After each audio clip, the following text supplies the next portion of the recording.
IISC inspire institute of science and commerce Vijayapura ವತಿಯಿಂದ ಕನ್ನಡ ಸಾಹಿತ್ಯ ಮತ್ತು ಅಂತರ್ಶಿಸ್ತೀಯ ಸಂಬಂಧ ಒಂದು ಚಿಂತನೆ ಎಂಬ ವಿಷಯದ ಮೇಲೆ ಇವತ್ತಿನ ವೆಬಿನಾರ್ ಕಾರ್ಯಕ್ರಮವನ್ನ ಆಯೋಜನೆ ಮಾಡಿದ್ದೇವೆ. ಈ ಕಾರ್ಯಕ್ರಮಕ್ಕೆ ನಮ್ಮ ಸಂಸ್ಥೆಯ ಕಾರ್ಯದರ್ಶಿಗಳು ಮತ್ತೆ ಉಪಾಧ್ಯಕ್ಷರು ಸೇರಿದಂತೆ ಎಲ್ಲ ಸಿಬ್ಬಂದಿ ವರ್ಗ ಹಾಜರಿದ್ದಾರೆ. ಅವರೆಲ್ಲರಿಗೂ ನಾನು ಸ್ವಾಗತಿಸ್ತಾ ಇದ್ದೇನೆ.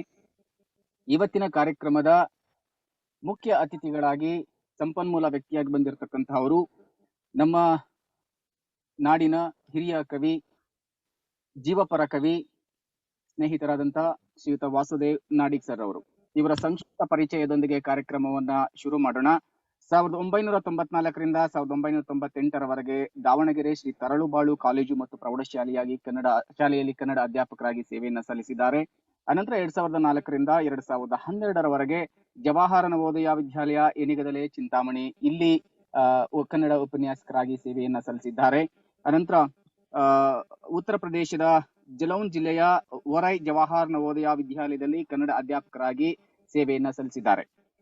ಪ್ರಸ್ತುತ 2018ರ ಜೂನ್ 1ರಿಂದ ಜವಾಹರ್ ನವೋದಯ ವಿದ್ಯಾಲಯ ಕನಕಪುರ ರಾಮನಗರ ಜಿಲ್ಲೆಯಲ್ಲಿ ಕಾರ್ಯನಿರ್ವಹಿಸ್ತಾ ಇದ್ದಾರೆ. ಇವರು ಪ್ರಕಟಿತ ಕೃತಿಗಳು ಅಂತ ಹೇಳಿದ್ರೆ ವೃಷಭಾಚಲದ ಕನಸು, ಹೊಸ್ತಿಲು ಹಿಮಾಲಯದ ಮಧ್ಯ, ಭವದ ಅಕ್ಕಿ, ವಿರಕ್ತರ ಬಟ್ಟೆಗಳು, ನಿನ್ನ ಧ್ಯಾನದ ಹಣತೆ, ಅಲೆ ತಾಕಿದರೆ ದಡ ಇವು ಇವರ ಬಹಳ ಪ್ರಮುಖವಾದಂತಹ ಕೃತಿಗಳು. ತುಂಬಾ ವಿಮರ್ಶಕರಿಂದ ವಿಮರ್ಶೆಗೆ ಒಳಪಟ್ಟಂತಹ ಕೃತಿಗಳು. ಇನ್ನು ಶ್ರೀಯುತರಿಗೆ ಸಂದಿರ್ತಕ್ಕಂಥ ಪ್ರಶಸ್ತಿಗಳ ಬಗ್ಗೆ ನಾವು ಗಮನ ಹರಿಸೋದಾದ್ರೆ ಬೇಂದ್ರೆ ಅಡಿಗ ಕಾವ್ಯ ಪ್ರಶಸ್ತಿ ಇವರ ವೃಷಭಾಚಲದ ಕನಸು ಕೃತಿಗೆ ಸಂದಿರ್ತಕ್ಕಂಥದ್ದು 1998ರಲ್ಲಿ. ಕಾಂತಾವರ ಕನ್ನಡ ಸಂಘದ ಮುದ್ರಣ ಕಾವ್ಯ ಪ್ರಶಸ್ತಿ ಇವರಿಗೆ ದಕ್ಕಿದೆ ಇವರ ಭವದ ಹಕ್ಕಿ ಕೃತಿಗೆ. ಅನಂತರ ರಾಷ್ಟ್ರಕವಿ ಗೋವಿಂದ ಪೈ ಪ್ರತಿಷ್ಠಾನದ ಕಡೆಂಗೋಡ್ಲು ಪ್ರಶಸ್ತಿ ಇವರ ನಿನ್ನ ಧ್ಯಾನದ ಹಣತೆ ಕೃತಿಗೆ ದಕ್ಕಿರ್ತಕ್ಕಂಥದ್ದು. ಹಾಗೆ ಶಿವಮೊಗ್ಗ ಕರ್ನಾಟಕ ಸಂಘದ GS ಶಿವರುದ್ರಪ್ಪ ಕಾವ್ಯ ಪ್ರಶಸ್ತಿ 2016ರಲ್ಲಿ ಶ್ರೀಯುತರಿಗೆ ಸಂದಿರ್ತಕ್ಕಂಥದ್ದು. ವಿದ್ಯಾರ್ಥಿ ಜೀವನದಲ್ಲೇ ಇವರ ಕಾವ್ಯ ತುಂಬಾ ಸದ್ದು ಮಾಡಿದಂತಹದ್ದು. ಸ್ನೇಹಿತರಾದಂತಹ ವಾಸುದೇವ್ ನಾಡಿಗ್ ಸರ್ ಅವರನ್ನ ಈ ಕಾರ್ಯಕ್ರಮಕ್ಕೆ ತುಂಬಾ ಪ್ರೀತಿಯಿಂದ ನಾನು ಬರಮಾಡ್ಕೊಳ್ತಾ ಇದ್ದೇನೆ. ವಾಯ್ಸ್ ಅನ್ಮ್ಯೂಟ್ ಆಗಿಲ್ಲ ಅಂತ ಅನ್ಸುತ್ತೆ ಸರ್. Okay, thank you. ಕೇಳಿಸುತ್ತಾ ನನ್ನ ಮಾತು? ಹಾ ಸರ್, ಕೇಳಿಸ್ತಾ ಇದೆ. ನಮ್ಮ ಕಾಲೇಜಿನಿಂದ ಆಯೋಜನೆಗೊಂಡಿರ್ತಕ್ಕಂಥ ಈ ಆನ್ಲೈನ್ ವೆಬಿನಾರ್ ಕಾರ್ಯಕ್ರಮಕ್ಕೆ ತುಂಬಾ ಪ್ರೀತಿಯಿಂದ ನಾವು ಸ್ವಾಗತಿಸ್ಕೊಳ್ತಾ ಇದ್ದೇವೆ ಸರ್. Thank you. ಸಮಯ ಇನ್ನು ತಮ್ಮದು. ತಾವು ಶುರು ಮಾಡೋದು? ಹಾ ಸರ್, ಶುರು ಮಾಡಿ ಸರ್. 60 ಜನ ಇದ್ದಾರೆ. 60 ಜನ ಇದ್ದಾರೆ, ತೊಂದರೆ ಇಲ್ಲ. Okay, fine. ಪ್ರೀತಿಯ ಶ್ರೀನಿವಾಸ ಮೂರ್ತಿ ಅವ್ರಿಗೂ ಮತ್ತು ಕಾಲೇಜಿನ ಆಡಳಿತ ಮಂದಿಯವರಿಗೂ ನಾನು ಮೊದಲದಾಗಿ ಆಭಾರಿಯಾಗಿದ್ದೇನೆ. ಯಾಕಂದ್ರೆ ಜ್ಞಾನ ಅನ್ನೋದು ಅಥವಾ ಅರಿವು ಅನ್ನೋದು ಅದು ನಾವು ಇನ್ನೊಬ್ಬರಿಗೆ ಅದನ್ನು ಹಂಚ್ಕೋಬೇಕಾಗ್ತದೆ. ಈ ಹಂಚಿಕೊಳ್ಳುವ ಕೆಲಸ ಕೊಟ್ಟಂತಹ ಶ್ರೀನಿವಾಸ ಮೂರ್ತಿ ಅವರಿಗೆ ತುಂಬಾನೇ ನಾನು ಆಭಾರಿಯಾಗಿದ್ದೇನೆ. Thank you. ಒಂದು 45 ನಿಮಿಷ ಮಾತಾಡ್ಬೋದು ಅನ್ಸುತ್ತಲ್ಲ? ಜಾಸ್ತಿ 35 ನಿಮಿಷ ಸಿಗುತ್ತೆ ಸರ್ ತಮ್ಗೆ. 35 ನಿಮಿಷ ಆದಷ್ಟು. ಓಕೆ, 2 ನಿಮಿಷ ಮೊದಲೇ ನಾನು ಜ್ಞಾಪಿಸ್ತೇನೆ. Okay, thank you. ಸ್ನೇಹಿತರೆ, ಕೊಟ್ಟಂತಹ ವಿಷಯ ಬಂದು ಕನ್ನಡ ಸಾಹಿತ್ಯ ಮತ್ತು ಅನ್ಯ ಜ್ಞಾನ ಶಿಸ್ತು ಅಂತ ಒಂದು ವಿಷಯ ಇದೆ. ಅದು ನಾವು ಅಂತರ್ಶಿಸ್ತಿ ಅಂತನೂ ಅದನ್ನು ಕರಿತೀವಿ. ಸಮುದ್ರವನ್ನ ಒಂದು ಹಣ್ಣಿನಲ್ಲಿ ತೋರಿಸಂತಹ ಒಂದು ಸಾಹಸಕ್ಕೆ ಹೊತ್ತು ನಾನು ಕೈ ಹಾಕ್ತಾ ಇದ್ದೇನೆ. ಇದು ನೋಡಿ ಸಮುದ್ರ ಅನ್ನೋದು ಅಥವಾ ಇದು ನೋಡಿ ಆಕಾಶ ಅನ್ನೋದು, ಇದು ಬಹಳ ಒಂದು ರೀತಿ ಚಾಲೆಂಜಿಂಗ್ ಆದಂತಹ ಒಂದು ಟಾಸ್ಕ್ ಅನ್ಕೊಂತೀನಿ. ಇದು ಸವಾಲಿನ ಒಂದು ಕೆಲಸ ಅಂತ ಭಾವಿಸ್ತೀನಿ. ಯಾಕಂದ್ರೆ ಸಾಹಿತ್ಯದ ಬಗ್ಗೆ ಮಾತಾಡೋಕ್ಕೆ ಬಹಳ ಸಮಯ ಬೇಕಾಗ್ತದೆ. ಇನ್ನೊಂದು, ಸಾಹಿತ್ಯದ ಜೊತೆಗೆ ಅನ್ಯ ಶಾಸ್ತ್ರದ ಅಥವಾ ಅನ್ಯ ಶಿಸ್ತಿನ ಸಂಬಂಧದ ಬಗ್ಗೆ ಮಾತಾಡಬೇಕು ಅಂದಿದ್ರೆ ಅದು ಇನ್ನೂ ಬಹಳ ವ್ಯಾಪಕವಾದಂತಹ ಒಂದು ವಿಷಯ ಆಗಿ ನನಗೆ ಕಾಣಿಸುತ್ತೆ. ಇದನ್ನು ಬಹಳ ಸರಳವಾಗಿ, ತುಂಬಾ ನಾನ್ ಅಕಾಡೆಮಿಕ್ ಆಗಿ, ಯಾಕಂದ್ರೆ ನಮಗೆ ಇವತ್ತು ಬೇಕಾಗಿರೋದು ನಮಗೆ ನಾನ್ ಅಕಾಡೆಮಿಕ್ ಆದಂತಹ ಮಾತುಗಳು. ಎಲ್ಲರೂ ಕೂಡ PG ಹೋಗಿರಲ್ಲ, ಎಲ್ಲರೂ ಕೂಡ ಕನ್ನಡ MA ಮಾತಾಡಿರಲ್ಲ, ಎಲ್ಲರೂ ಕೂಡ ಬಹಳ ಘನವಾದಂತಹ ವಿವಿಗಳಲ್ಲಿ ಓದಿರೋದಿಲ್ಲ ಅಥವಾ ಬಹಳ ಘನವಾದಂತಹ ಅಧ್ಯಾಪಕರ ಕೈನಲ್ಲಿ ಕಲ್ತಿರುವುದಿಲ್ಲ. ಇದನ್ನ ತುಂಬಾ ನಾನ್ ಅಕಾಡೆಮಿಕ್ ವಲಯದಲ್ಲಿ ಮಾತಾಡಿ ನನ್ನ ನಂತರ ತಲೆಮಾರಿದ್ದಾರಲ್ಲ ಶ್ರೀನಿವಾಸ ಮೂರ್ತಿ ಅವರು ಆದಿಯಾಗಿ ನನಗಿಂತ ಚಿಕ್ಕವರು ಏನಿದ್ದಾರೆ, ನನಗಿಂತ ಯಂಗ್ಸ್ಟರ್ಸ್ ಏನಿದ್ದಾರೆ, ನನಗಿಂತ ಚಿಕ್ಕ ವಯಸ್ಸಿನ ಬರಹಗಾರರಿದ್ದಾರೆ, ಅವರಿಗೆ ಸರಳವಾಗಿ ತಲುಪಿಸೋ ಪ್ರಯತ್ನ ಮಾಡ್ತೀನಿ. ಕೊಟ್ಟಿರ್ತಕ್ಕಂಥ ವಿಷಯ ಕನ್ನಡ ಸಾಹಿತ್ಯ ಮತ್ತು ಅನ್ಯ ಜ್ಞಾನ ಅಥವಾ ಅನ್ಯ ಶಿಸ್ತಿಯ ಅಧ್ಯಯನ ಅಂತ ಕರಿತೀವಿ. ಈ ಶಿಸ್ತು ಅಂದ್ರೇನೆ ಶಾಸ್ತ್ರ ಅಂತ ಅರ್ಥ. ಅನ್ಯ ಶಾಸ್ತ್ರಗಳಿಗೂ ಮತ್ತು ಸಾಹಿತ್ಯಕ್ಕೂ ಇರತಕ್ಕಂಥ ಒಂದು ಅವಿನಾಭಾವ ಸಂಬಂಧದ ಬಗ್ಗೆ ಅಂತ ಮಾತಾಡೋಣ. ಅಂದ್ರೆ ಸಾಹಿತ್ಯಕ್ಕೂ ಮತ್ತು ನಮಗೆ ಗೊತ್ತಿಲ್ಲದೇನೆ ನಾವು ಬೇರೆ ಬೇರೆ ಬೇರೆ ಬೇರೆ ಬೇರೆ ಬೇರೆ ಸ್ಕೂಲ್ ಆಫ್ ಥಾಟ್ಸ್ ಜೊತೆ ನಾವು ಸಂಬಂಧ ಇಟ್ಕೊಂಡಿರ್ತೀವಿ. ಅದು ಶಾಸ್ತ್ರ ಅಂತೀವಿ, ಅದನ್ನ ಡಿಸಿಪ್ಲಿನ್ ಅಂತೀವಿ, ಅದನ್ನ ಶಿಸ್ತು ಅಂತ ನಾವು ಕರಿತೀವಿ. ಹಾಗಾದ್ರೆ ಸಾಹಿತ್ಯ ಮತ್ತು ಅನ್ಯ ಶಾಸ್ತ್ರ, ಅನ್ಯ ಶಿಸ್ತು ಮತ್ತೆ ಬೇರೆ ಬೇರೆ ಡಿಸಿಪ್ಲಿನ್ಗಳಿಗೂ ಏನು ಸಂಬಂಧ ಇದೆ ಹಾಗಾದ್ರೆ ಅನ್ನೋದು ಇವತ್ತಿನ ಪ್ರಮುಖವಾದಂತಹ ಒಂದು ಚರ್ಚೆಯಾಗಿ ನಾನು ಇವತ್ತು ತಗೊಳ್ತಾ ಇದ್ದೀನಿ.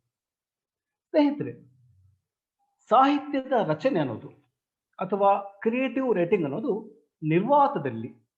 ನಿರ್ವಾತದಲ್ಲಿ ಮಾಡ್ತಕ್ಕಂಥ ಕೆಲಸ ಖಂಡಿತ ಅಲ್ಲ. ನಿರ್ವಾತ ಅಂತಂದ್ರೆ ವ್ಯಾಕ್ಯೂಮ್ ಅಂತ ಅರ್ಥ. ನಿರ್ವಾತ ಅಂತಂದ್ರೆ ಖಾಲಿ ಅಂತ ಅರ್ಥ. ಮ್ಯೂಟ್ ಮಾಡ್ಕೊಳಕ್ ಹೇಳಿ, ಸ್ವಲ್ಪ ಅಲ್ಲಿ ಮ್ಯೂಟ್ ಮಾಡಬೇಕು, ವಾಯ್ಸ್ ಮ್ಯೂಟ್ ಮಾಡ್ಕೋಬೇಕು, ಡಿಸ್ಟರ್ಬ್ ಆಗ್ತಾ ಇದೆ. ಅಂದ್ರೆ ಅರ್ಥ ಇಲ್ಲಿ ನಾನು ಹೇಳ್ತಕ್ಕಂಥ ಸಂಗತಿ ಅಂತಂದ್ರೆ ನಮಗೆ ಗೊತ್ತಿಲ್ಲದೇನೆ ನಾವು ಬೇರೆ ಬೇರೆ ಬೇರೆ ಬೇರೆ ಒಂದು ಕೃತಿಯ ಮೂಲಕ ಬೇರೆ ಬೇರೆ ಬೇರೆ ಬೇರೆ ಬೇರೆ ಅನ್ಯ ಶಾಸ್ತ್ರವನ್ನ, ಅನ್ಯ ಶಿಸ್ತಿನ ಅಧ್ಯಯನ ನಾವು ಮಾಡ್ತಾ ಇರ್ತೀವಿ. ಅದನ್ನ ನಾವು ಕನ್ನಡ ಸಾಹಿತ್ಯ ಮತ್ತು ಅಂತರ್ಶಿಸ್ತಿನ ಅಥವಾ ಅಂತರ್ಶಾಸ್ತ್ರೀಯ ಸಂಬಂಧ ಅಂತ ನಾವು ಭಾವಿಸ್ಕೊತೀವಿ. ನಾ ಮೊದಲೇ ನಿಮ್ಗೆ ಹೇಳಿದೆ, ಸಾಹಿತ್ಯ ಕೃತಿ ಅನ್ನೋದು ಒಂದು ವ್ಯಾಕ್ಯೂಮ್ನಲ್ಲಿ ಕ್ರಿಯೇಟ್ ಆಗ್ತಕ್ಕಂತಹ ಸಂಗತಿ ಖಂಡಿತ ಅಲ್ಲ. ಅದು ನಿರ್ವಾತದಲ್ಲಿ ಸೃಷ್ಟಿಯಾಗ್ತಕ್ಕಂಥ ಸಂಗತಿ ಖಂಡಿತ ಅಲ್ಲ. ಅದು ಸಮಾಜದ ಮಧ್ಯೆ, ಅದು ನಮ್ಮ ಸಂಸ್ಕೃತಿಯ ಮಧ್ಯೆ, ಅದು ನಮ್ಮ ಜನಸಾಮಾನ್ಯರ ಜೀವನದ ಮಧ್ಯೆ ಸೃಷ್ಟಿಯಾಗ್ತಕ್ಕಂಥ ಒಂದು ಸಂಗತಿ. ಇದನ್ನ ಬೇರೆ ಬೇರೆಯವರು ಬೇರೆ ತರ ಹೇಳ್ತಾರೆ. ಸಾಮಾಜಿಕ ಮತ್ತು ಸಾಹಿತ್ಯ ಜವಾಬ್ದಾರಿ ಅಂತಲೂ ಕೆಲವರು ಮಾತಾಡ್ತಾರೆ. ಸಾಮಾಜಿಕ ಮತ್ತು ಸಾಹಿತ್ಯ ಕಮಿಟ್ಮೆಂಟ್ ಬಗ್ಗೆ ತುಂಬಾ ಜನ ಮಾತಾಡ್ತಾರೆ. ನೋಡಿ, ನಾ ಹೇಳ್ತಿರ್ತಕ್ಕಂಥ ವಿಷಯ ಅಂತಂದ್ರೆ ಬಹಳ ಸರಳವಾಗಿ ವಿವರಿಸಬೇಕು ಅಂತಂದ್ರೆ, ಅನ್ಯ ಶಿಸ್ತಿನ, ಅನ್ಯ ಶಾಸ್ತ್ರದ ಅಧ್ಯಯನ ಅಂತಂದ್ರೆ ಅದು ಬೇರೆ ಏನೋ ಆಗದಿರದೇನದು ಸಾಮಾಜಿಕ ಅಧ್ಯಯನವೇ ಆಗಿರ್ತದೆ.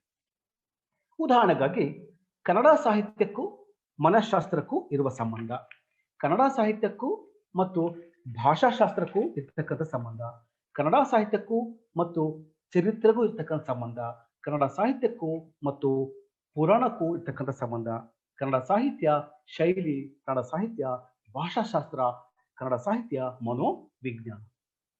ಇವುಗಳನ್ನ ನಾವೇನಂತೀವಿ, ಇದಕ್ಕೆ ನಾವು ಅನ್ಯ ಶಾಸ್ತ್ರ ಅಂತ ಕರಿತೀವಿ, ಅನ್ಯ ಶಿಸ್ತು ಅಂತದನ್ನು ಭಾವಿಸ್ತೀವಿ. ಪ್ರಶ್ನೆ ಹುಟ್ಟುತ್ತೆ ಸ್ನೇಹಿತರೆ, ಹಾಗಾದ್ರೆ ಒಬ್ಬ ಕವಿ, ಒಬ್ಬ ಕಥೆಗಾರ, ಒಬ್ಬ ಕಾದಂಬರಿಕಾರ ಇವೆಲ್ಲವನ್ನು ಓದ್ಕೊಂಡಿರ್ಬೇಕು. ಹಾಗಾದ್ರೆ ಅವನು ಇವನ್ನೆಲ್ಲ ಓದ್ಕೊಂಡೇ ಕೃತಿಯನ್ನು ರಚಿಸ್ತಾರ ಹಾಗಾದ್ರೆ, ಅಥವಾ ಸಹಜವಾಗಿ ಒಂದು ಕೃತಿ ಒಳಗೆ ಬರುತ್ತಾ ಅನ್ನೋ ಪ್ರಶ್ನೆ ಹುಟ್ಟುತ್ತೆ. ನಿಜ, ಅದು ಸರಾಸಗಟಾಗಿ ನಾನು ಅನ್ಕೊಂಡಂತ ಸಂಗತಿ ಅಂತಂದ್ರೆ, ಯಾವುದೇ ಲೇಖಕ ಒಂದು ಶಾಸ್ತ್ರವನ್ನ, ಒಂದು ಶಿಸ್ತನ್ನ, ಒಂದು ಸಿದ್ಧಾಂತವನ್ನ ರೂಪಿಸಕ್ಕಾಗಿಯೇ ಕೃತಿಯನ್ನ ಖಂಡಿತ ರಚಿಸೋದಿಲ್ಲ. ಕೃತಿಯನ್ನು ರಚಿಸ್ತಾನೆ, ಆದ್ರೆ ಸಹಜವಾಗಿ ಆ ಕೃತಿ ಒಳಗಡೆಗೆ ಯಾವುದೋ ಒಂದು ಡಿಸಿಪ್ಲಿನ್, ಯಾವುದೋ ಒಂದು ಶಾಸ್ತ್ರ, ಯಾವುದೋ ಒಂದು ಶಿಸ್ತು ಅಲ್ಲಿ ಕಾಣ್ತಾ ಇರ್ತದೆ. ಉದಾಹರಣೆಗಾಗಿ ಸ್ಪಷ್ಟಪಡಿಸೋಣ. ಹಾಗಾದ್ರೆ ಗಿರೀಶ್ ಕಾರ್ನಾಡರ ಅನೇಕ ನಾಟಕಗಳನ್ನ ನೋಡ್ತೀವಿ, ಅಥವಾ ನಮ್ಮ ಕಂಬಾರರ ಅನೇಕ ನಾಟಕಗಳನ್ನು ನೋಡ್ತೀವಿ, ಅಥವಾ ಲಂಕೇಶ್ ನಾಟಕ ತಗೊಳ್ಳಿ, ಅಥವಾ ಎಚ್.ಎಸ್. ಶಿವಪ್ರಕಾಶ್ ನಾಟಕ ತಗೊಳ್ಳಿ. ನಾವು ನಾಟಕಗಳನ್ನು ಓದ್ಬೇಕಾದ್ರೆ ನಮಗಲ್ಲಿ ಒಂದು ಪುರಾಣದ ಸಂಗತಿ ಕಾಣುತ್ತೆ, ಒಂದು ಚರಿತ್ರೆಯ ಸಂಗತಿ ಕಾಣ್ತದೆ. ಅಂದ್ರೆ ಆ ಕೃತಿಗೂ ಮತ್ತು ಚರಿತ್ರೆಗೂ ಇರುವಂತಹ ಸಂಬಂಧ, ಆ ಕೃತಿಗೂ ಮತ್ತು ಆ ಪುರಾಣಕ್ಕೂ ಇರುವಂತಹ ಸಂಬಂಧ ಇದೆ. ನೋಡಿ, ಇದೇ ಸಾಹಿತ್ಯ ಮತ್ತು ಅನ್ಯ ಶಿಸ್ತಿನ ಸಂಬಂಧ ಅಂತ ನಾವು ಭಾವಿಸ್ತೀವಿ. ಈ ಸಂಗತಿ ಬಗ್ಗೆ ನಾವು ಮಾತಾಡ್ತಾ ಹೋಗೋದಾದ್ರೆ, ಇದು ಎಷ್ಟರ ಮಟ್ಟಿಗಿದು ಅಗತ್ಯ? ಈ ಅನ್ಯ ಶಿಸ್ತು ಅಥವಾ ಅಂತರ್ಶಿಸ್ತು ಅನ್ನೋದು ಇದು ಕೇವಲ ಲೇಖಕನಿಗೆ ಮಾತ್ರ ಮುಖ್ಯನಾ, ಬರೀ ಕವಿಗೆ ಮಾತ್ರ ಮುಖ್ಯನಾ, ಅಥವಾ ಓದುಗರಿಗೂ ಮುಖ್ಯನಾ, ಅಥವಾ ವಿಮರ್ಶಕರಿಗೂ ಮುಖ್ಯನಾ ಅನ್ನೋ ಪ್ರಶ್ನೆ ಹುಟ್ಟುತ್ತೆ. ಹಾಗಾದ್ರೆ ಲೇಖಕ ಬರೆದು ಮುಗಿಸಿದ ಮೇಲೆ ಅದನ್ನು ಓದುವಂತಹ ಓದುಗ ಮತ್ತು ಅದನ್ನು ವಿಮರ್ಶೆ ಮಾಡ್ತಕ್ಕಂತಹ ವಿಮರ್ಶಕನಿಗೆ ಇಂತಹ ಜ್ಞಾನದ ಅಗತ್ಯ ಇರುತ್ತೆ. ಹಾಗಾದ್ರೆ ಈ ಜ್ಞಾನ ಎಲ್ಲಿಂದ ಹುಟ್ಕೊಳ್ತಾ ಹಾಗಾದ್ರೆ? ಉದಾಹರಣೆಗಾಗಿ ಎಸ್ ಎಲ್ ಭೈರಪ್ಪನವರ ಮಂದ್ರ ಅನ್ನುವಂತಹ ಕಾದಂಬರಿಯನ್ನು ನೀವು ಗಮನಿಸಿದ್ರೆ, ಆ ಮಂದ್ರ ಅನ್ನುವಂತಹ ಕಾದಂಬರಿನ ಒಬ್ಬ ಜನಸಾಮಾನ್ಯನಿಗೆ ಕೊಟ್ರೆ ಅವರು ಓದುವ ಬಗೆನೇ ಬೇರೆ ಆಗುತ್ತೆ. ಅದನ್ನೊಬ್ಬ ಸಂಗೀತ ಶಾಸ್ತ್ರಜ್ಞರಿಗೆ, ಒಬ್ಬ ಸಂಗೀತ ಪಂಡಿತನಿಗೆ ಕೊಟ್ರೆ ಅವರು ಓದುವ ಬಗೆನೇ ಬೇರೆ ಆಗುತ್ತೆ. ಅಂದ್ರೆ ಈ ಅನ್ಯ ಶಾಸ್ತ್ರ ಅಥವಾ ಅನ್ಯ ಶಿಸ್ತು ಅನ್ನುವುದು ಓದುಗನ ಆಸಕ್ತಿಯ ಕ್ಷೇತ್ರ ಆಗಿದೆ. ಅದು ಓದುಗನ ಅಭಿರುಚಿ ಕ್ಷೇತ್ರ ಆಗಿರ್ತದೆ. ನನಗೆ ಏನ್ ಬೇಕೋ ಅದನ್ನ ತಗೊಳ್ತೀನಿ, ನನಗೇನ್ ಬೇಕೋ ಅದನ್ನ ತಗೊಳ್ತೀನಿ. ನೋಡಿ, ಒಂದು ಕೃತಿ ತನಗೆ ಗೊತ್ತಿಲ್ದೇನೆ ಯಾವುದೋ ಒಂದು ಶಾಸ್ತ್ರವನ್ನ, ಯಾವುದೋ ಒಂದು ಶಿಸ್ತನ್ನ, ಯಾವುದೋ ಒಂದು ಸ್ಕೂಲ್ ಆಫ್ ಥಾಟ್ ಅನ್ನ ಅಥವಾ ಬೇರೆ ಬೇರೆ ಮಾದರಿಗಳನ್ನ ನಮಗೆ ಪರಿಚಯ ಮಾಡ್ತಾ ಹೋಗ್ತಿರ್ತದೆ. ನಮಗೆ ಗೊತ್ತೇ ಇರೋದಿಲ್ಲ. ಕುವೆಂಪುರವರ ಮಲೆಯಾಳದ ಮದುಮಗಳನ್ನು ಓದಿದಾಗ, ಶಿವರಾಮ್ ಕಾರಂತರ ಹಳದೆ ಮೇಲೆ ಕಾದಂಬರಿಯನ್ನು ಓದಿದಾಗ, ಅಥವಾ ಅಡಿಗರ ಭೂಮಿಗೀತೆಯನ್ನು ಓದಿದಾಗ, ಅಥವಾ ಜನಪದ ರಚನೆಗಳನ್ನು ನೀವು ಕೇಳಿಸ್ಕೊಂಡಾಗ ನಿಮಗೆ ಗೊತ್ತಿಲ್ದೇನೆ ನಮಗೆ ಕೃಷಿ ಶಾಸ್ತ್ರಗಳನ್ನ, ಸಂಖ್ಯಾಶಾಸ್ತ್ರಗಳನ್ನ, ಮನೋವಿಜ್ಞಾನವನ್ನ, ಇತಿಹಾಸವನ್ನ, ಪುರಾಣವನ್ನ ನಾವು ಓದ್ತಾ ಇರ್ತೀವಿ. ಇದೇ ಸಾಹಿತ್ಯಕ್ಕೂ ಮತ್ತು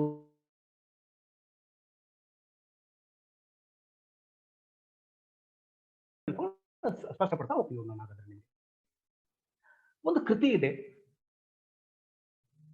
ಒಂದು ಕವಿತೆ ಇದೆ, ಒಂದು ನಾಟಕ ಇದೆ, ಒಂದು ಕಾದಂಬರಿ ಇದೆ.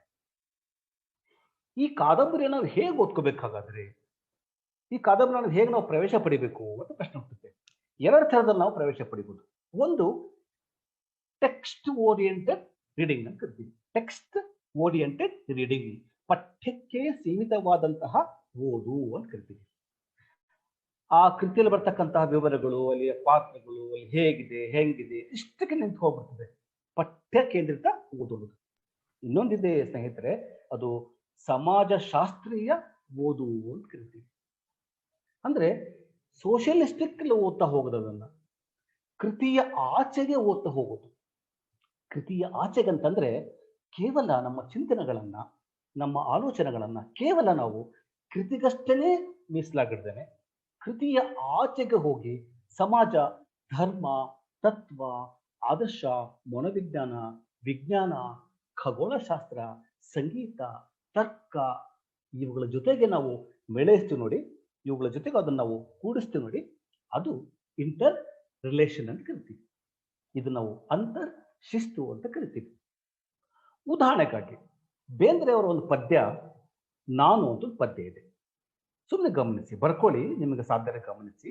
ಆ ನಾನು ಅನ್ನುವಂತಹ ಕೇವಲ 15-16 ಪದ್ಯಗಳಲ್ಲಿ ನಮಗೆ ತತ್ವಶಾಸ್ತ್ರ ನಮಗೆ ಸಿಗುತ್ತೆ, ಆಧ್ಯಾತ್ಮ ಸಿಗುತ್ತೆ, ಸಂಖ್ಯಾಶಾಸ್ತ್ರ ಸಿಗುತ್ತೆ, ನಾದದ ಬಗ್ಗೆ ನಮಗೆ ಸಿಗುತ್ತೆ, ಸಂಗೀತದ ಬಗ್ಗೆ ನಮಗೆ ಸಿಗುತ್ತೆ. ಒಂದು ಸಣ್ಣ ಪದ್ಯ ಅಂದ್ರೆ ಹೇಗಿರುತ್ತೆ ಅಂತ ಹೇಳ್ತೀನಿ ನನಗೆ. ಉದಾಹರಣೆಗಾಗಿ ಅನೇಕ ಭೂತಗನ್ನಡಿಗಳನ್ನು ಬಳಸಿ ಒಂದು ಕೃತಿಯನ್ನ ನೋಡುವಂತಹ ಬಗೆ, ಒಂದು ರೀತಿ ಇದು. ನನ್ನ ಹತ್ರ ಈ ಭೂತ ಕನ್ನಡ ಇದೆ, ನಾನು ಹಿಂಗ್ ನೋಡ್ತೀನಿ. ನಿಮ್ಮ ಹತ್ರ ಆ ಭೂತ ಕನ್ನಡ ಇದೆ, ಅದನ್ನ ಹಿಂಗ್ ನೋಡ್ತೀನಿ. ಅವ್ರ ಹತ್ರ ಆ ತರ ನೋಡ್ತಾರೆ. ಒಂದು ಕೃತಿ ಲೇಖಕ ಬರೆದಾದ ಮೇಲೆ ಅದು ಹೇಗೆ ಸಮಾಜಕ್ಕೆ ಸಲ್ಲುತ್ತೆ, ಅದು ಹೇಗೆ ಓದುಗರಿಗೆ ಸಲ್ಲುತ್ತೆ ಅನ್ನುವುದರ ಮೇಲೆ ನಿಂತ್ಕೊಂಡಿದೆ. ಹಾಗಾಗಿ ಶಿಸ್ತು ಅನ್ನೋದು, ಬಹಳ ಸರಳವಾಗಿ ಹೇಳಬೇಕಾದ್ರೆ, ಶಿಸ್ತು ಅನ್ನುವುದು ಓದುಗನ ಅಭಿರುಚಿಯನ್ನು ಅವಲಂಬಿಸಿದೆ. ಅದು ಓದುಗರನ ಆಸಕ್ತಿಯನ್ನು ಅವಲಂಬಿಸಿದೆ. ಈ ಶ್ರೀನಿವಾಸ ಮೂರ್ತಿ ಅಂತಕ್ಕಂಥ ಗೆಳೆಯ ಇದ್ದಾರೆ, ಅವರು ಇತಿಹಾಸ ಪ್ರಾಧ್ಯಾಪಕರು. ಅಥವಾ ಜಾನದಂತಹ ವಾಸುದೇವ ಸ್ವಾಮಿ ಅಂತ ನನಗೆ ಗೆಳೆಯ ಇದ್ದಾರೆ, ಅವರು ಒಬ್ಬ ಶಿಕ್ಷಕರು ಹೌದು, ಒಬ್ಬ ಒಳ್ಳೆ ಆರ್ಟಿಸ್ಟ್ ಕೂಡ ಹೌದು, ಒಬ್ಬ ಒಳ್ಳೆ ಕಲಾವಿದ ಕೂಡ ಹೌದು. ಇವರಿಬ್ಬರ ಮನೋಭಾವನೆ ಬೇರೆ ಬೇರೆ ಇದೆ. ನನ್ನ ಒಂದು ಪದ್ಯವನ್ನ ಅಥವಾ ಬೇರೆ ಯಾರೋ ಒಬ್ಬರ ಕಥೆಯನ್ನ ಶ್ರೀನಿವಾಸ ಮೂರ್ತಿ ಅವರು ಐತಿಹಾಸಿಕ ನೆಲೆಯಲ್ಲಿ ನೋಡಿದ್ರೆ ಅದು ಅವರ ಅಭಿರುಚಿ. ಅದೇ ನಮ್ಮ ವಾಸುದೇವ ಸ್ವಾಮಿ ಅವರು ಅದೇ ಕೃತಿಯನ್ನ ಒಂದು ಚಿತ್ರಕಲೆ ಹಿನ್ನೆಲೆಯಲ್ಲಿ, ಒಂದು ದೃಶ್ಯಕಲೆ ಹಿನ್ನೆಲೆ ನೋಡಿದ್ರೆ ಅದು ಅವರ ಅಭಿರುಚಿ. ಹಾಗಾಗಿ ಹಾಗಾಗಿ ಅನ್ಯಶಾಸ್ತ್ರ ಅನ್ನುವುದಿದೆ ನೋಡಿ, ಅನ್ಯಶಾಸ್ತ್ರ ಅನ್ನೋದಿದೆ ನೋಡಿ, ಅದು ಒಂದು ಕೃತಿಯ ಶಕ್ತಿಯನ್ನ ಹೆಚ್ಚಿಸ್ತದೆ, ಒಂದು ಕೃತಿಯ ತಾಕತ್ತನ್ನ ಹೆಚ್ಚಿಸುತ್ತೆ. ಅನೇಕ ಪ್ರಶ್ನೆ ಹುಡ್ತಾ ಹೋಗುತ್ತಾಗಾದ್ರೆ, ಹಾಗಾದ್ರೆ ಇವೆಲ್ಲವೂ ಕೂಡ ಬೇಂದ್ರೆಯವರಲ್ಲಿ, ಅಡಿಗರಲ್ಲಿ, ಅಲ್ಲಮನಲ್ಲಿ, ಬರ್ನಾರ್ಡ್ ಶಾನಲ್ಲಿ, ಟಿ.ಎಸ್. ಎಲಿಯಟ್ನಲ್ಲಿ ಅಥವಾ ಬೇರೆ ಯಾವುದೇ ಲೇಖಕರಲ್ಲಿ ನಾವು ಕಾಣ್ತೀವ, ಎಸ್.ಎಲ್. ಭೈರಪ್ಪನವ್ರಲ್ಲಿ ನಾವು ಕಾಣ್ತೀವಿ, ಹಾಗಾದ್ರೆ ಇದು ಮುಂಚೆನೆ ಓದ್ಕೊಂಡಿರ್ತಾರ ಹಾಗಾದ್ರೆ ಅನ್ನೋ ಪ್ರಶ್ನೆ ಹುಟ್ಟುತ್ತೆ. ಇದಕ್ಕೆ ಓದುಗರಿಗೆ ಉತ್ತರ ಕೊಡಬೇಕು. ನಾವು ಕೆಲವು ಕೃತಿಗಳನ್ನು ಓದಿದಾಗ ಅದು ಸಹಜವಾಗಿ ಮೂಡಿದಂಥ ಕೃತಿ ಆಗಿರ್ತದೆ, ಕೆಲವೊಂದು ಕೃತಿಗಳನ್ನು ಓದಿದಾಗ ಅದು ರಿಸರ್ಚ್ ಅನ್ಸುತ್ತೆ, ಅದು ಸಂಶೋಧನೆ ಅಂತ ಅನ್ಸುತ್ತೆ. ಬೆಟ್ಟದ ಜೀವ, ಅಳದೆ ಮೇಲೆ ಬರೆದಂತ ಕಾದಂಬರಿ ಬರೆದಂತ ಶಿವರಾಮ್ ಕಾರಂತರು ಬಹಳ ಸರಳವಾಗಿ ಬದುಕನ್ನ ಕಟ್ಕೊಡ್ತಾ ಹೋಗ್ತಾರೆ. ಆದ್ರೆ ಪರ್ವ ಬರೆದಂತಹ ಎಸ್.ಎಲ್. ಭೈರಪ್ಪನವರಾಗಿರ್ಬೋದು, ಅಂಚು ಬರೆದಂತಹ ಎಸ್.ಎಲ್. ಭೈರಪ್ಪನವರಾಗಿರ್ಬೋದು, ಅಥವಾ ಜೋಕುಮಾರ ಸ್ವಾಮಿ ಬರೆದಂತಹ ಕಂಬಾರ ಆಗಿರ್ಬೋದು, ಅಥವಾ ತುಘಲಕ್ ಬರೆದಂತಹ ಕಾರ್ನಾಡ್ ಆಗಿರ್ಬೋದು, ಸಂಕ್ರಾಂತಿ ಬರೆದಂತಹ ಲಂಕೇಶ್ ಆಗಿರ್ಬೋದು, ಅವರಿಗೆ ಒಂದು ಪ್ರಿಪರೇಷನ್ ಇರ್ತದೆ, ಒಂದು ತಯಾರಿ ಇರ್ತದೆ. ತಯಾರಿ ಮಾಡಿಕೊಂಡು ಬರೆದಂತಹ ಕೃತಿಗಳೇ ಬೇರೆ ಇದೆ, ತಯಾರಿ ಮಾಡಿಕೊಳ್ಳದೆ ಬರೆದಂತಹ ಕೃತಿಗಳೇ ಬೇರೆ ಇದೆ. ಹಾಗಂತ ಹೇಳಿ ತಯಾರಿ ಮಾಡಿಕೊಳ್ಳದೆ ಕೃತಿಗೆ ಯಾವುದೇ ಬೆಲೆ ಇಲ್ಲ, ಅದರೊಳಗಡೆ ಯಾವುದೇ ಡಿಸಿಪ್ಲಿನ್ ಕಾಣಲ್ಲ ಅನ್ನೋದು ಕೂಡ ಶುದ್ಧ ತಪ್ಪು. ಹಾಗೆ ತಯಾರಿ ಮಾಡಿಕೊಂಡಂತಹ ಕೃತಿನಲ್ಲಿ ಕೇವಲ ಒಂದೇ ಆಂಗಲ್ ಇಂದ ತುಘಲಕನ ನಾಟಕ ಇದೆ ನೋಡಿ, ತುಘಲಕನ ನಾಟಕ ಕಾರ್ನಾಡ್ ಬರೀತಾರೆ. ಅದು ಕೇವಲ ಚಾರಿತ್ರಿಕ ಕಾದಂಬರಿ, ಚಾರಿತ್ರಿಕ ನಾಟಕ ಒಂದೇ ಅಲ್ಲ, ಅದು ಕೇವಲ ಚಾರಿತ್ರಿಕ ನಾಟಕ ಒಂದೇ ಅಲ್ಲ, ಅದ್ರೊಳಗಡೆಗೆ ನಮಗೆ ಮನಃಶಾಸ್ತ್ರದ ಸುಳಿವುಗಳು ನಮಗೆ ಸಿಗ್ತಾ ಹೋಗ್ತವೆ. ತುಘಲಕನ ಆಲೋಚನೆ, ತುಘಲಕನ ಮಾತುಗಳು, ತುಘಲಕನ ಅಸ್ತಿತ್ವ ಇವೆಲ್ಲವೂ ಕೂಡ ನೇರವಾಗಿ ಮನಃಶಾಸ್ತ್ರವನ್ನು ಅವರು ಅವಲಂಬಿಸುತ್ತದೆ. ನಾವು ಡೈರೆಕ್ಟ್ ಆಗಿ ಕಾರ್ಲ್ ಯುಂಗ್ ಅಥವಾ ಸಿಗ್ಮಂಡ್ ಫ್ರಾಯ್ಡ್ ಅನ್ನ ಮನಃಶಾಸ್ತ್ರದ ಕಡೆ ಹೋಗಬೇಕಾಗ್ತದೆ. ಹಾಗಾಗಿ ಸಾಹಿತ್ಯ ಕೃತಿ ಮತ್ತು ಲೇಖಕ ಅನ್ನೋದು ಫ್ರಾಯ್ಡ್ ಹೇಳ್ದಂಗೆ ಅಥವಾ ಕಾರ್ಲ್ ಯುಂಗ್ಸ್ ಹೇಳ್ದಂಗೆ ಸಾಹಿತ್ಯ ಕೃತಿ ಅನ್ನೋದು ಸುಪ್ತ ವಲಯದಲ್ಲಿ ಹುಟ್ಟುಕೊಂಡು, ಅದು ನಮ್ಮ ಸುಪ್ತವಾದಂತಹ ಆಳವಾದಂತಹ ಪ್ರಜ್ಞಾ ವಲಯದಲ್ಲಿ ಹುಟ್ಟುಕೊಂಡು ಅದು ಸೋಷಲೈಸ್ ಆಗ್ತಾ ಇರ್ತದೆ, ಅದು ಸಾಮಾಜಿಕೀಕರಣದ ಹೊಂದುತ್ತಾ ಇರ್ತದೆ. ಈ ಸಾಮಾಜಿಕೀಕರಣ, ಈ ಸೋಷಲೈಸೇಷನ್ ಅಂತಿದೆ ನೋಡಿ, ಸಾಮಾಜಿಕೀಕರಣ ಅಂತ ಎಲ್ರಿಗೂ ಚೆನ್ನಾಗಿ ಗೊತ್ತಿದೆ. ಚಿಕ್ಕ ಮಕ್ಕಳಿಗೆ ಅದು ಸ್ವಲ್ಪ ಅರ್ಥ ಆಗ್ಲಿಕ್ಕಿಲ್ಲ, ಬಟ್ ನಮಗೆಲ್ಲ ಚೆನ್ನಾಗಿ ಗೊತ್ತಿದೆ. ಕೂತ್ಕೊಳ್ಳೋದು, ನಿಂತ್ಕೊಳ್ಳೋದು ಎಲ್ಲ ಕಲ್ತ್ಕೊಳ್ಳೋದು, ಮಾತಾಡೋದು, ಕಮ್ಯುನಿಕೇಶನ್ ಎಲ್ಲೂ ಕೂಡ ಸಾಮಾಜಿಕೀಕರಣ ಅಂತ ಭಾವಿಸ್ತೀವಿ. ಅದು ಒಂದು ಕೃತಿ ಖಾಸಗಿ ವಲಯದಿಂದ ಹುಟ್ಟುಕೊಂಡು ಅದು ಸಾಮಾಜಿಕೀಕರಣದ ಸಾಕ್ತಾ ಹೋಗ್ತದಲ್ಲ, ಆ ಸಾಗುವಂತ ಕ್ರಮ ಇದೆ ನೋಡಿ, ಆ ಕ್ರಮದಲ್ಲಿ ಯಾರ್ಯಾರಿಗೆ ಏನೇನು ಬೇಕೋ ಅದನ್ನು ನಾವು ತಗೋತೀವಿ. ಗಂಗೆ ಉತ್ತರದ ಹರಿತಾ ಇದ್ದಾಳೆ, ಗಂಗೆ ಅಲ್ಲಿಂದ ಹರ್ಕೊಂಡ್ ಬರ್ತಾ ಇದ್ದಾಳೆ. ಕೆಲವರು ಒಂದು ಬೊಗಸೆ ನೀರನ್ನು ತಗೋತಾರೆ, ಕೆಲವರು ಒಂದು ಬಕೆಟ್ ನೀರನ್ನು ತಗೋತಾರೆ, ಕೆಲವರು ಹೊಲಕ್ಕೆ ಬಿಟ್ಟುಕೊಳ್ತಾರೆ, ಕೆಲವರು ತಮ್ಮ ಕೃಷಿಗಳ ಮಾಡಕ್ಕೆ ಬಿಟ್ಟುಕೊಳ್ತಾರೆ. ಅದು ನಿಮ್ಮ ಆಯ್ಕೆ. ಸಾಹಿತ್ಯ ಕೃತಿ ಅನ್ನೋದು ಹೀಗೆ ಅವರವರ ಭಾವಕ್ಕದು ತಕ್ಕ ಹೋಗುತ್ತೆ. ಇದು ಶಾಸ್ತ್ರಗಳ ಕಥೆ, ಇದು ಡಿಸಿಪ್ಲಿನರಿಗಳ ಕಥೆ. ಇವತ್ತಿನ ಕಾಲಕ್ಕೆ ಬರೋಣ. ಇವತ್ತು ಹೇಗಿದ್ದಾಗಾದ್ರೆ, ಯಾತಕ್ಕೆ ನಾನು ಮತ್ತೆ ಶ್ರೀನಿವಾಸ ಮೂರ್ತಿಯವರು ಕುತ್ಕೊಂಡು ಇವತ್ತು ಇಂತಹ ಟಾಪಿಕ್ ಬಗ್ಗೆ ನಾವು ಮಾತಾಡ್ಬೇಕು ಅಂತ ನಾವು ಅನ್ಕೊಂಡಿವಿ? ಹಾಗಾದ್ರೆ ಪ್ರಶ್ನೆ ಹುಟ್ಟುತ್ತೆ. ಇವತ್ತಿನ ಜನರೇಷನ್ ಇದೆ ನೋಡಿ, ಇವತ್ತಿನ ಓದುಗರು, ಇವತ್ತಿನ ಬರಹಗಾರರು ಒಂದು ರೀತಿ ಮಲ್ಟಿ ಟಾಸ್ಕ್ ಅಥವಾ ಬಹುಶ್ರುತತ್ವ ಅಂತ ಹೇಳ್ತೀವಿ. ಬಹುಶ್ರುತತ್ವದ ಓದುಗರು, ಅವರು ಬಹು ಆಯ್ಕೆಗಳನ್ನು ಅವರು ಬಯಸ್ತಾ ಇರ್ತಾರೆ.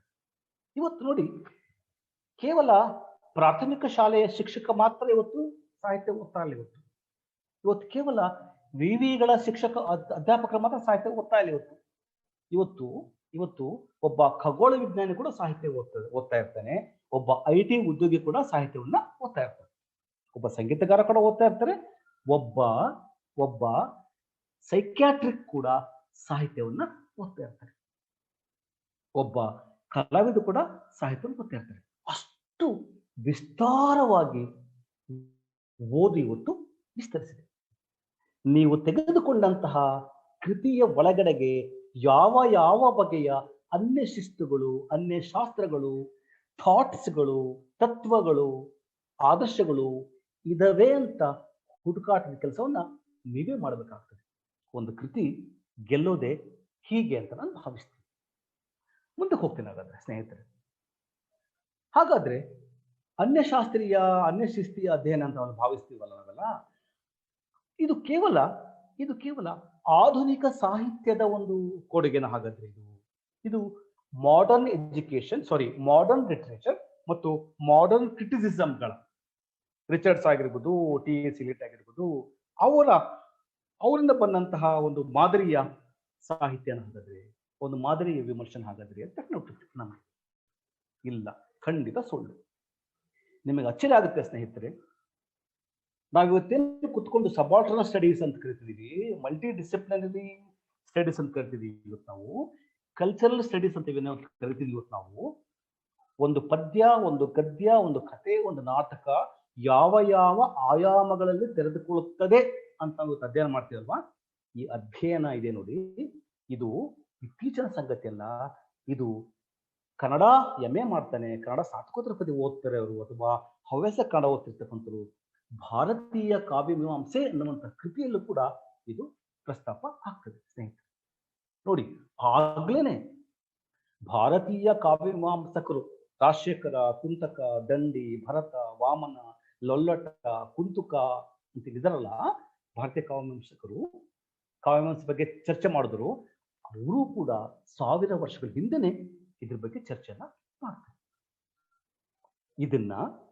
ಇದನ್ನ ಮಲ್ಟಿ ಡಿಸಿಪ್ಲಿನರಿ ಅಂತ ಏನ್ ಕರಿತಿದ್ದೇವಲ್ವಾ, ಇದನ್ನ ಬೇರೆ ಬೇರೆ ಡಿಸಿಪ್ಲಿನ್ಗಳೆಲ್ಲ ಓದ್ಬೇಕು ಅಂತ ನಾವು ಕರಿತಿದ್ದೇವಲ್ವಾ, ಅದನ್ನ ಆಗ್ಲೇ ರಾಜಶೇಖರ ಅಂತಕ್ಕಂಥ ಒಬ್ಬ ಬಹಳ ದೊಡ್ಡ ಕಾವ್ಯಮೀಮಾಂಸಕ, ಬಹಳ ಒಬ್ಬ ಪೊಯಿಟಿಕ್ಸ್ ಬರೆದಂತಹ ದೊಡ್ಡ ಕಾವ್ಯಮೀಮಾಂಸಕ ತನ್ನ ಕೃತಿಯಲ್ಲಿ ವ್ಯುತ್ಪತ್ತಿ ಅನ್ನೋ ಪದವನ್ನು ಬಳಸ್ತಾರೆ. ಸ್ವಲ್ಪ ಇದನ್ನ ಗಮನಿಸಿ, ವ್ಯುತ್ಪತ್ತಿ ಅನ್ನೋ ಪದವನ್ನು ಬಳಸ್ತಾನೆ. ವ್ಯುತ್ಪತ್ತಿ ಅಂತಂದ್ರೆ ಅರಿವು ಅಂತ ಅರ್ಥ, ಜ್ಞಾನ ಅಂತ ಅರ್ಥ. ವ್ಯುತ್ಪತ್ತಿ ಅಂದ್ರೆ ಸೃಷ್ಟಿ ಮಾಡ್ತಕ್ಕಂಥ ಅರಿವು ಅಂತ ಅರ್ಥ.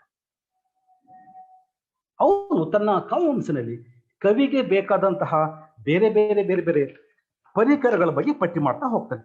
ಒಬ್ಬ ಕವಿಗೆ ಏನೇನ್ ಬೇಕಾಗುತ್ತೆ ಹಾಗಾದ್ರೆ, ಒಬ್ಬ ಕವಿ ಏನೇನ್ ಬೇಕಾಗುತ್ತೆ ಹಾಗಾದ್ರೆ, ಅವನಿಗೆ ಛಂದಸ್ ಗೊತ್ತಿರಬೇಕು, ಅವನಿಗೆ ಭಾಷಾಶಾಸ್ತ್ರ ಗೊತ್ತಿರಬೇಕು, ಅವನಿಗೆ ಶಬ್ದಶಾಸ್ತ್ರ ಗೊತ್ತಿರಬೇಕು, ಅವನಿಗೆ ಲಯಶಾಸ್ತ್ರ ಗೊತ್ತಿರಬೇಕು, ಅವನಿಗೆ ಮನಃಶಾಸ್ತ್ರ ಗೊತ್ತಿರಬೇಕು, ಅವನಿಗೆ ಧರ್ಮ, ಅರ್ಥ, ಕಾಮ, ಮೋಕ್ಷದ ಬಗ್ಗೆ ಗೊತ್ತಿರಬೇಕು ಅಂತ ಹೇಳ್ತಾನೆ ಕಾವ್ಯ ಮೀಮಾಂಸಕ ನಮ್ಮ ರಾಜಶೇಖರ. ಯೋಚನೆ ಮಾಡಿ ನೋಡಿ ಹಾಗಾದ್ರೆ, ಈ ಅಂತರ್ಶಿಸ್ತೀಯ ಅನ್ಯ ಜ್ಞಾನ ಅನ್ನುವುದು ಹೇಗೆ ನಮ್ಗೆ ಸಂಸ್ಕೃತ ಮೂಲದಿಂದ ಅಥವಾ ಪ್ರಾಚೀನ ಕಾವ್ಯದ ಪ್ರಾಚೀನ ಓದಿನ ಮಾದರಿಗಳ ಮೂಲಕ ನಮ್ಗೆ ಹೆಂಗ್ ಬಂದಿದ್ದೀವಿ ಹಾಗಾದ್ರೆ ಅನ್ನುವಂತಹ ಬಹಳ ದೊಡ್ಡ ಚರ್ಚೆನ ಇವತ್ತು ಮಾಡಬೇಕಾಗ್ತದೆ. ಮುಂದಕ್ಕೆ ಹೋಗ್ತೀರಾಗ ನಾನು ಇವತ್ತು ಪ್ರಶ್ನೆ ಹುಟ್ಕೊಳ್ತಾ, ಹಾಗಾದ್ರೆ ಇಷ್ಟೆಲ್ಲ ತಯಾರಿಯಲ್ಲಿಯೇ, ಇಷ್ಟೆಲ್ಲ ಸಿದ್ಧತೆಗಳಲ್ಲಿಯೇ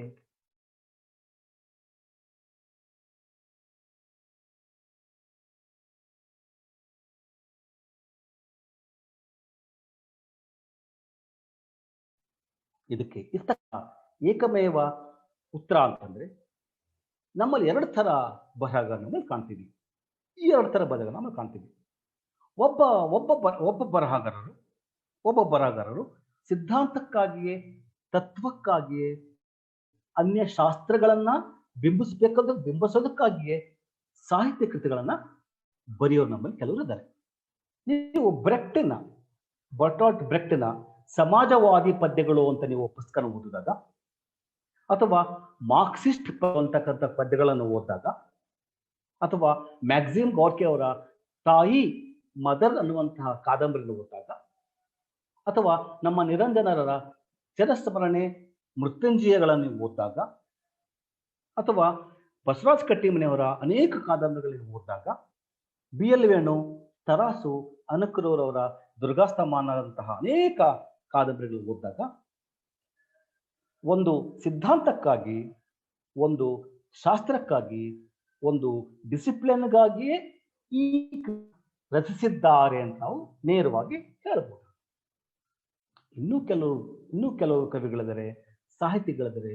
ಯಾವುದೇ ಬಗೆಯ ಇಂತಹ ಅಂತರ್ಶಿಸ್ತಿನ ಅರಿವು ಇರದೇನೆ ಇಂತಹ ಅಂತರ್ಶಿಸ್ತಿಯ ಅರಿವು ಇರದೇನೆ ಅವರು ಸಾಹಿತ್ಯ ಕೃತಿಗಳು ರಚಿಸ್ತಾ ಹೋಗ್ತಾರೆ. ಹುಡುಕಬೇಕಾದ್ದು ನಮ್ಮ ಕರ್ತವ್ಯ ಆಗ್ತಾ ಹೋಗುತ್ತೆ. ಹಾಗಾದ್ರೆ ಲೇಖಕನ ಕವಿಯ ಒಳಮಾತುಗಳು ಹೊರಕ್ಕೆ ಬಂದಾಗ, ಅದು ಕೃತಿಯಾಗಿ ಮೂಡಿದಾಗ ಅಲ್ಲಿ ಚರಿತ್ರೆ ಇರ್ತದೆ, ಅಲ್ಲಿ ಭಾಷೆ ಇರ್ತದೆ, ಅಲ್ಲಿ ಸಂಸ್ಕೃತಿ ಇರ್ತದೆ, ಅಲ್ಲಿ ನಾಗರಿಕತೆ ಇರ್ತದೆ, ಅಲ್ಲಿ ಮನಃಶಾಸ್ತ್ರ ಕೂಡ ನಮಗಲ್ಲಿ ಕಾಣಿಸುತ್ತೆ. ಹಿಂದಕ್ಕೆ ಹೋಗ್ತೀನಿ ಹಾಗಾದ್ರೆ ಇದನ್ನೇ ನಾನೇನು ಹೇಳಿದಾನೆ ನಿಮಗೆ, ಸಾಹಿತ್ಯ ಕೃತಿ ಅನ್ನುವುದು ನಿರ್ವಾತದಲ್ಲಿ ಹುಟ್ಟುವಂತಹ ಒಂದು ಪ್ರೊಸೆಸ್ ಅಥವಾ ಒಂದು ಪ್ರಕ್ರಿಯೆ ಅಲ್ಲ ಅಂತ ಹೇಳ್ತೀವಿ. ಅದಕ್ಕೆ literature is nothing but it is A social process ಅಂತ ಕರಿತೀವಿ. ಇದೊಂದು ಸೋಷಿಯಲ್ ಪ್ರೋಸೆಸ್ ಅಂತ ಕರಿತೀವಿ ನಾವು. ಇಂತಹ ಸಂದರ್ಭದಲ್ಲಿ ನಮಗೆ ಅನ್ಯಶಾಸ್ತ್ರಗಳ ಅನುಭವ ನಮಗೆ ಬೇಕಾಗ್ತಾ ಹೋಗ್ತದೆ. ಹಾಗಾದ್ರೆ ಒಂದು ಮೂಲಭೂತ ಪ್ರಶ್ನೆ ನಿಮ್ಮಲ್ಲಿ ನಾನು ಇಡ್ತೀನಿ. ಹಾಗಾದ್ರೆ ಏನ್ ಪ್ರಶ್ನೆ? ಹಾಗಾದದ್ದು ಸಾಹಿತ್ಯ ಕೃತಿಯನ್ನು ಓದ್ಬೇಕಾದ್ರೆ ಒಬ್ಬ ಓದುಗ, ಒಬ್ಬ ವಿಮರ್ಶಕ ಆ ಕೃತಿಯಲ್ಲಿ ಇರ್ತಕ್ಕಂತಹ ತನಗೆ ಬೇಕಾದಂತಹ ಮಾದರಿಗಳನ್ನು ಮಾತ್ರ ಆಯ್ಕೆ ಮಾಡ್ಕೊಳ್ಳೋದು ಎಷ್ಟು ಮಟ್ಟಿಗೆ ಸರಿ? ಹಾಗಾದ್ರೆ ತನಗೆ ಬೇಕಾದಂತಹ ಮಾಡ್ಯೂಲ್ಗಳನ್ನು ಮಾತ್ರ ಆಯ್ಕೆ ಮಾಡ್ಕೊಳ್ಳೋದು ಎಷ್ಟು ಮಾತ್ರ ಸರಿ ಅದನ್ನ? ಹಾಗಾದ್ರೆ ಒಂದು ಪ್ರಶ್ನೆ. ಎರಡನೇ ಪ್ರಶ್ನೆ, ಸಾಹಿತ್ಯ ಕೃತಿಯನ್ನಾಗಿ ನೋಡುವಂತಹ ನೋಡುವಂತಹ ಒಂದು ದೃಷ್ಟಿಕೋನವನ್ನೇ ಇವು ಬದಲಾಯಿಸ್ಬಿಡ್ತಾವ. ಹಾಗಾದ್ರೆ art for art sake, music for music sake, game for game sake, ಹಾಗೆ ಲಿಟ್ರೇಚರ್ ಫಾರ್ ಲಿಟ್ರೇಚರ್ ಸೇಕ್ ಅಂತಕ್ಕಂಥ ನಾವು ಮಾತನಾಡ್ತೀವಲ್ಲ. ಹಾಗಾದ್ರೆ ಇವು ಸಾಹಿತ್ಯವನ್ನ ಸಾಹಿತ್ಯ ಕೃತಿಯನ್ನಾಗಿ ಮಾತ್ರ ನೋಡಬೇಕು ಅಥವಾ ನೋಡಬಾರದು ಅನ್ನುವಂಥ ಚರ್ಚೆಯನ್ನಿದು ಹಬ್ಬಿಸುತ್ತೆ. ಹಾಗಾದ್ರೆ ಪ್ರಶ್ನೆ ಅಂತ ಹೋಗ್ತದೆ. ನಾನು ಮುಂಚೆ ಹೇಳಿದಾಗೆ ನಿಮ್ಮ ಉದಾಹರಣೆಗಾಗಿ ಹೇಳ್ತೀನಿ. ಉದಾಹರಣೆಗಾಗಿ ಒಂದು ಪಟ್ಟಕ ಇದೆ, ಒಂದು ಸ್ಫಟಿಕ ಇದೆ, ಒಂದು ಸ್ಪೆಕ್ಟ್ರಮ್ ಇದೆ. ನೀವು ಆ ಸ್ಪೆಕ್ಟ್ರಮ್ ಅನ್ನ ಬಿಟ್ಟಾಗ, ನೀವು ಬಳಸಿದಾಗ ಅದ್ರ ಮೂಲಕ ಹಾದು ಹೋಗ್ತಕ್ಕಂಥ ಬೆಳಕಿನ ಕಿರಣಗಳಲ್ಲ, ಅದು ಸ್ಕ್ಯಾಟರ್ ಆಗ್ತಾ ಹೋಗ್ತದೆ, ಅದು ಹರಡ್ತಾ ಹೋಗ್ತದೆ. ಒಂದು ಸಾಹಿತ್ಯ ಕೃತಿ ಅನ್ಯಶಾಸ್ತ್ರದ ಜೊತೆಗೆ ಇಟ್ಕೊಳ್ತಕ್ಕ ಸಂಬಂಧಗಳು ಇದೆ. ಉದಾಹರಣೆಗಾಗಿ ಮಲೆಗಳ ಮದುಮಗಳು ಅನ್ನುವಂಥ ಕಾದಂಬರಿನ ಮಧ್ಯೆ ಇಟ್ಕೊಂಡು, ಅಥವಾ ಬೆಟ್ಟದ ಜೀವ ಅಂತಕ್ಕಂಥ ಕಾದಂಬರಿನ ನಾವು ಮಧ್ಯೆ ಇಟ್ಕೊಂಡು, ಅಥವಾ ಅಡಿಗರ ಭೂಮಿಗಿಂತ ನಾವು ಮಧ್ಯೆ ಇಟ್ಕೊಂಡು, ಕಂಬಾರರ ಜೋಕುಮಾರ ಸ್ವಾಮಿ ಕೃತಿ ಮಧ್ಯೆ ಇಟ್ಕೊಂಡು, ಬೇರೆ ಬೇರೆ ಡಿಸಿಪ್ಲಿನ್ ಇರ್ತಕ್ಕಂತಹ, ಬೇರೆ ಬೇರೆ ಶಿಸ್ತಿನಿಂದ ಬಂದಂತಹ, ಶಾಸ್ತ್ರದಿಂದ ಬಂದಂತಹ ಅವ್ರು ಕೂರಿಸಿ ಚರ್ಚೆ ಮಾಡ್ತಾ ಹೋಗಿ ನೀವು ಕೂತ್ಕೊಂಡು. ನಾನೊಬ್ಬ ಅಪ್ಪಟ ಕವಿ ಆದ್ರಿಂದ, ನಾನೊಬ್ಬ ಶುದ್ಧ ಕವಿತೆಯನ್ನು ಬರ್ತಕ್ಕಂಥ ಒಬ್ಬ ಸಾಹಿತ್ಯದ ವಿದ್ಯಾರ್ಥಿ ಆದ್ರಿಂದ ನಾನು ಆ ಕೃತಿಯಲ್ಲಿ ಕೇವಲ ಸಾಹಿತ್ಯದ ಬಗ್ಗೆ ಮಾತ್ರ ಅದು ನಾನು ಓದ್ತಾ ಹೋಗ್ತೀನಿ. ಇತಿಹಾಸ ತಜ್ಞ ಇತಿಹಾಸದ ದೃಷ್ಟಿಯಿಂದ ಓದ್ತಾ ಹೋಗ್ತಾರೆ. ಬೇರೆ ಬೇರೆ ಆಂಗಲ್ಗಳಲ್ಲಿ, ಬೇರೆ ಬೇರೆ ದೃಷ್ಟಿಕೋನಗಳಲ್ಲಿ ಆ ಸಾಹಿತ್ಯ ಕೃತಿಯನ್ನು ವಿಮರ್ಶೆ ಮಾಡ್ತಾ ಹೋಗ್ತೀನಿ. ಇದನ್ನ ನಾನು ಪಟ್ಟಕದ ವಿಕಿರಣಗಳನ್ನ ಹೋಲಿಸ್ತಾ ಹೋಗ್ತೀನಿ. ಒಂದು ಕೃತಿಯ ಮೂಲಕ ಹಾಯಿಸ್ತಕ್ಕಂಥ ಬೆಳಕು ಅದು ಹೇಗೆ ಬೇರೆ ಬೇರೆ ಬೆಳಕಿಗೆ ಕಾರಣ ಆಗ್ತಾವಲ್ವಾ, ಅದು ಆ ಕೃತಿಗೂ ಮತ್ತು ಆ ಲೇಖಕನಿಗೂ ಸಿಗ್ತಕ್ಕಂತಹ ಸ್ಥಾನವನ್ನು ಅದು ನಿರ್ಧಾರಪಡಿಸುತ್ತೆ. ಈ ಹೊತ್ತಿನ ಸಂದರ್ಭದಲ್ಲಿ ನಾವೇನೀಗ ಸಾಹಿತ್ಯದ ಕಮಿಟ್ಮೆಂಟ್ ಅಂತ ಕರಿತೀವಿ, ಅಥವಾ ಸಾಮಾಜಿಕ ಬದ್ಧತೆ ಅಂತ ನಾವೇನು ಕರಿತಿದ್ದೀವಲ್ವಾ, ಈ ಸಂದರ್ಭದಲ್ಲಿ ಈ ಬದ್ಧತೆ, ಕಮಿಟ್ಮೆಂಟ್ಗಳು ನಾವು ಕರಿತೀವಲ್ವಾ, ಈ ಎಲ್ಲದಕ್ಕೂ ಕೂಡ ಈ ಅನ್ಯಶಾಸ್ತ್ರದ ಅನ್ಯಶಿಸ್ತಿನ ಒಂದು ಸಹಾಯ ಬೇಕೇ ಬೇಕಾಗ್ತದೆ. ಫಾರ್ ಎಕ್ಸಾಂಪಲ್, ಉದಾಹರಣೆಗಾಗಿ ನೀವು ಯಾವುದೇ ಒಂದು ಕೃತಿಯನ್ನು ಒಂದು ಕೃತಿಯ ಬಗ್ಗೆ ನಾನು ಮಾತಾಡಿ ನನ್ನ ಮಾತನ್ನು ನಾನು ಮುಗಿಸ್ತಾ ಹೋಗ್ತೀನಿ. ಒಂದು ಕೃತಿ ಬಗ್ಗೆ ನಾನು ಮಾತಾಡ್ತೀನಿ. ಯಾಕಂದ್ರೆ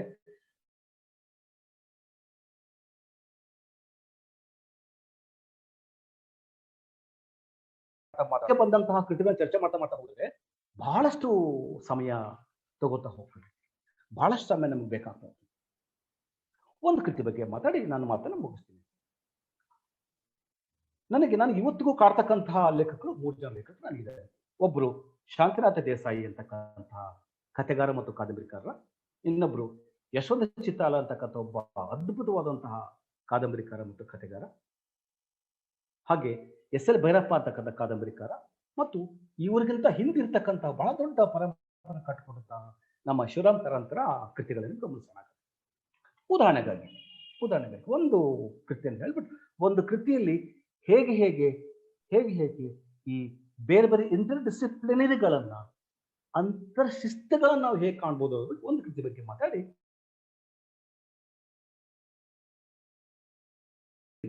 ಆ ಕೃತಿ ಹೆಸರು ಯಶವಂತ ಚಿತ್ತಾಲ್ರವರ ಶಿಕಾರಿ ಕಾದಂಬರಿ. ಶಿಕಾರಿ ಅನ್ನೋ ಕಾದಂಬರಿ ಇದೆ, ಅದನ್ನ ಯಶವಂತ ಚಿತ್ತಾಲ್ರು ಬರೀತಾರೆ. ಆ ಕಾದಂಬರಿ ಓದ್ತಾ ಇರ್ಬೇಕಾದ್ರೆ ಅದ್ರೊಳಗಡೆ ನಿಮಗೆ ಸೈಕಾಲಜಿ ಇದೆ. ಅದ್ರೊಳಗಡೆಗೆ ಬರ್ತಕ್ಕಂತಹ ನಾಗಪ್ಪ ಅಂತಕ್ಕಂತಹ ವ್ಯಕ್ತಿಯ ಮನಸ್ಸಿನ ಬಗ್ಗೆ ಕಲ್ಪನೆಗಳಿದೆ. ಅದ್ರೊಳಗಡೆಗೆ ಅರ್ಬನೈಸೇಷನ್ ಇದೆ. ಅದ್ರೊಳಗಡೆಗೆ ಆಧುನಿಕೀಕರಣದ ಮಾಹಿತಿ ಸಿಗುತ್ತೆ. ಅದ್ರೊಳಗಡೆಗೆ ಈ ಹೊತ್ತಿನ IT-BT ಜಗತ್ತಿನ, ಈ ಹೊತ್ತಿನ ಕಾರ್ಪೊರೇಟ್ ಜಗತ್ತಿನ ಕಲ್ಯಾಣಗಳನ್ನು ಹೇಳ್ತಾ ಹೋಗ್ತಾರೆ. ಸಮಾಜ ಇದೆ, ಮನಃಶಾಸ್ತ್ರ ಇದೆ, ಸಂಸ್ಕೃತಿ ಇದೆ ಅದರೊಳಗಡೆಗೆ. ಹಾಗೆ ಒಂದು ಚರಿತ್ರೆಯನ್ನು ನಾವು ಅದರಲ್ಲಿ ಕಾಣ್ತಾ ಹೋಗ್ತೀವಿ. ತನ್ನನ್ನ ತಾನು ಅಪರಾಧಿ ಅಂತ ಭಾವಿಸ್ಕೊಳ್ತಕ್ಕಂತಹ, ತನ್ನನ್ನ ತಾನು ಏನೋ ತಪ್ಪು ಮಾಡಿದ ಭಾವಿಸ್ಕೊಳ್ತಕ್ಕಂತಹ ಒಂದು ಚರಿತ್ರೆ, ಒಂದು ಮನಃಶಾಸ್ತ್ರ ನಾವು ಕಾಣ್ತೀವಿ. ಬಹಳ ಮುಖ್ಯವಾಗಿ ಒಂದು ಕೃತಿಯಲ್ಲಿ ಗೊತ್ತಿಲ್ಲದೇನೆ ಲಿಂಗ್ವಿಸ್ಟಿಕ್ಸ್ ಕೆಲಸ ಮಾಡ್ತಾ ಇರ್ತದೆ. ಲಿಂಗ್ವಿಸ್ಟಿಕ್ಸ್ ಅಂದ್ರೆ ಭಾಷಾಶಾಸ್ತ್ರ ಕೆಲಸ ಮಾಡ್ತಾ ಇರ್ತದೆ. ಶಿಕಾರಿಯಲ್ಲಿ ಲೇಖಕರು ಬಳಸ್ತಕ್ಕಂತಹ ಭಾಷೆ ಇದೆ ನೋಡಿ, ಆ ಭಾಷೆ ಇದೆ ನೋಡಿ, ಅದು ಮತ್ತೊಂದು ಲಿಂಗ್ವಿಸ್ಟಿಕ್ಸ್ ಅಪ್ರೋಚ್ ಅವನು ಕೆಲಸ ಮಾಡ್ತಾ ಹೋಗ್ತದೆ. ಅವನು ಆಡುವ ಭಾಷೆ, ಅವನು ಬಳಸ್ತಕ್ಕಂಥ ಪ್ರತ್ಯಯಗಳು, ಅವನು ಬಳಸ್ತಕ್ಕಂತಹ ಪದಗಳಿದೆ ನೋಡಿ, ಅದು ನಮ್ಮ ಅನೇಕ ಪದ ಪ್ರತ್ಯಯಗಳಿಗೆ ಹೇಗೆ ಉತ್ಪನ್ನ ಆಗ್ತವೆ, ಪದ ಪ್ರತ್ಯಯಗಳಿಗೆ ಸಂಬಂಧ ಇದೆ, ಹೊಸ ಪದಗಳನ್ನ ಹೇಗೆ ಸೃಷ್ಟಿ ಮಾಡಬಹುದು ಅಂತ ಹೇಳ್ತಾ ಹೋಗ್ತದೆ. ಒಂದು ಸಾಹಿತ್ಯದ ಕೃತಿ ಅದು ಕೇವಲ ಕೃತಿ ಆಗ್ದೇನೆ ಲಿಂಗ್ವಿಸ್ಟಿಕ್ಸ್ ಅನ್ನು ಕೂಡ, ಭಾಷಾಶಾಸ್ತ್ರವನ್ನು ಕೂಡ ಅದು ಅರ್ಥೈಸ್ತಾ ಹೋಗ್ತಾ ಇರ್ತದೆ. ಯಾಕಂತಂದ್ರೆ ಓಕೆ ಇಂತಹ ಸಂದರ್ಭಗಳಲ್ಲಿ ನಾವು ಒಂದು ಕೃತಿಯನ್ನ ಬೇರೆ ಬೇರೆ ಆಯಾಮಗಳಲ್ಲಿ ನೋಡ್ತಕ್ಕಂಥದ್ದು ಒಂದು ನನಗೆ ಬಹಳ ಮುಖ್ಯ ಕಾಣಿಸ್ಕೊಳ್ತದೆ. ಜನಪದ ಇರ್ಬೋದು, ಆಧುನಿಕ ಸಾಹಿತ್ಯ ಇರ್ಬೋದು, ಯಾವ್ದಿರ್ಬೋದು, ಅಂತರ್ಶಿಸ್ತೀಯ ಶಾಸ್ತ್ರ ಅನ್ನೋದು ಸಮಯ ಆಗ್ತಾ ಇದೆ ಅನ್ನೋದು ಒಂದು ಕೃತಿಯನ್ನ ಬೆಳಗುವುದರ ಜೊತೆಗೆ, ಒಬ್ಬ ಲೇಖಕನ ಸಾಮರ್ಥ್ಯವನ್ನು ಬೆಳಗುವುದರ ಜೊತೆಗೆ, ಓದುಗರ ಆಯ್ಕೆಗಳನ್ನು ಕೂಡ ಅದು ವಿಸ್ತಾರ ಮಾಡ್ತಾ ಹೋಗ್ತದೆ.